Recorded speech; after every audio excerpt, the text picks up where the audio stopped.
और इधर उत्तराखंड में भारी बारिश को लेकर अलर्ट जारी किया गया है। दरअसल भारी बारिश होने से आम जनजीवन भी प्रभावित हो गया। मौसम विभाग ने अलर्ट जारी किया। भारी बारिश का रेड अलर्ट फिलहाल मौसम विभाग के द्वारा जताया गया है। आपको बता दें कि उत्तराखंड में भारी बारिश का कहर जारी है। भारी बारिश होने की वजह से जो आम जनजीवन है वो पूरी तरह से प्रभावित हो चुका है। मौसम विभाग ने अलर्ट भी जारी कर दिया है, जहां भारी बारिश को लेकर रेड अलर्ट जारी किया गया है। तो उत्तराखंड में भारी बारिश का कहर लगातार जारी है। ज्यादा जानकारी लेंगे, सहयोगी सोनू हमारे साथ बने हुए हैं। सोनू, उत्तराखंड में भारी बारिश को लेकर मौसम विभाग ने अलर्ट भी जारी किया, लेकिन अगर स्थितियों की बात करें तो चूंकि आप वहां पर मौजूद हैं, मौका स्थल पर भी आप वहां पर रहते हैं, तो क्या स्थितियां हैं बारिश को लेकर?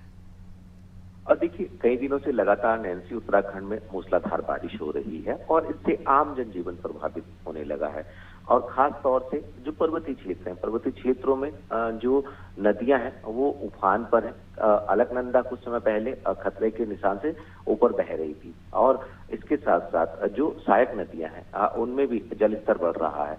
तो कहीं ना कहीं नदी किनारे रहने वाले लोगों के लिए ये एक संकट का समय हम कह सकते हैं। इसके साथ साथ अगर हम कुमाऊं क्षेत्र की बात करें तो कुमाऊं के लिए एक बार फिर से मौसम विज्ञान केंद्र ने रेड अलर्ट जारी किया है और जो खास तौर पर जो सरकारी स्कूल हैं उनकी जब रेड अलर्ट या चेतावनी जारी की जाती है तो उनकी अवकाश घोषित किए जाते हैं। विद्यालयों के आंगनबाड़ी केंद्रों से लेके 12वीं कक्षा तक के छात्र छात्राओं के जो विद्यालय हैं उनमें अवकाश घोषित किया जाता है। और जब ये अलर्ट जारी किया जाता है तो उसको ध्यान में रखते हुए शासन, प्रशासन, आपदा प्रबंधन तंत्र पूरी तरह से मुस्तैद हो जाता है और यहाँ तक कि एसडीआरएफ और जो हेलीकॉप्टर्स हैं उनको भी स्टैंड बाय में रखते हैं।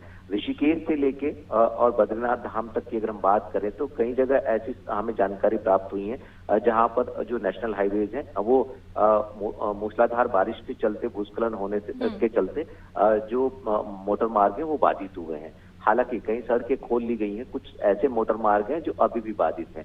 इसके साथ साथ जब मूसलाधार बारिश होती है नैन्सी तो चारधाम यात्रा पर भी इसका सीधे सीधे कहीं ना कहीं प्रभाव पड़ता है।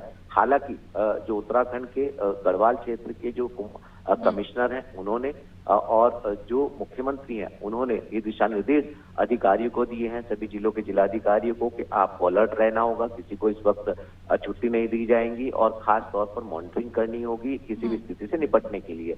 तो सरकारी तंत्र पूरी तरह से मुस्तैद नजर आ रहा है, लेकिन जिस तरह के हालात जो हैं अब कई क्षेत्रों से सामने आ रहे हैं, ये कहीं ना कहीं चिंता बढ़ा देने वाले। बिल्कुल, और चूंकि अब भारी बारिश की वजह से जिस तरह से आप भी जानकारी दे रहे हैं कि जनजीवन अस्त व्यस्त हो गया है, कई सारे नेशनल हाईवे पर भूस्खलन हो चुका है जिस वजह से यातायात भी प्रभावित हुआ है। बहुत शुक्रिया आपका जानकारी साझा करने के लिए सोनू।